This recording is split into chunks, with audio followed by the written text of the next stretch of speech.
ng bayan, maasahan anumang panahon.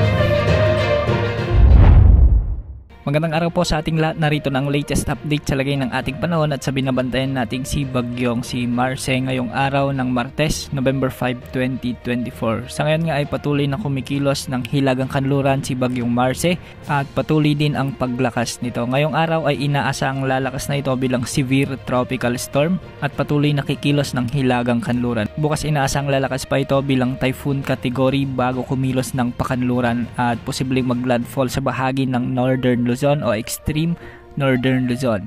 Sa pagkilos ng bagyo, makakaapekto ang hanging amihan o ang northeasterly wind flow na siyang magtutulak sa bagyo pababa. Posible ang landfall scenario sa bahagi ng Cagayan o Isabela area at tatawirin ang landmass ng northern Luzon. Mapapansin natin sa ating satellite images na medyo maliit lamang ang diametro ng bagyong ito, ngunit mabagsik ang hangin na dala nito dahil sa mabilis na paglakas nito. Pinapayuhan natin ang ating mga kababayan sa Northern Luzon na maging alerto at mag-ingat dahil posibleng mapaminsala ang maliit na bagyong ito habang binabaybay o dinadaanan ang mga lugar ng Northern o Extreme Northern Luzon sa mga susunod na araw. Inaasang makakalabas naman ito ng ating area of responsibility sa araw ng Sabado. Ngayong araw makakaranas na ng mga pag-ulan dulot ng trough o extension ni Bagyong Marce ang silangang bahagi ng Visayas at Mindanao. Samantalang sa Northern Luzon makakaranas naman ng maaliwalas na panahon,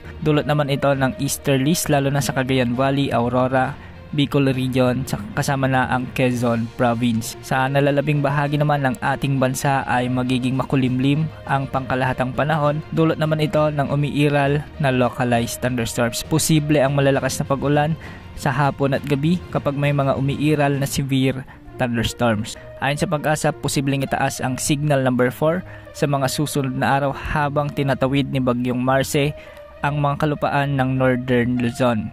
Sa ngayon magiging maalon na rin ang mga karagatan sa silangang bahagi ng ating bansa dulot na ng epekto ng papalapit na si Bagyong Marce. Yan muna ang latest sa lagay ng ating panahon. Ito pong weather update ng bayan, maasahan anumang panahon.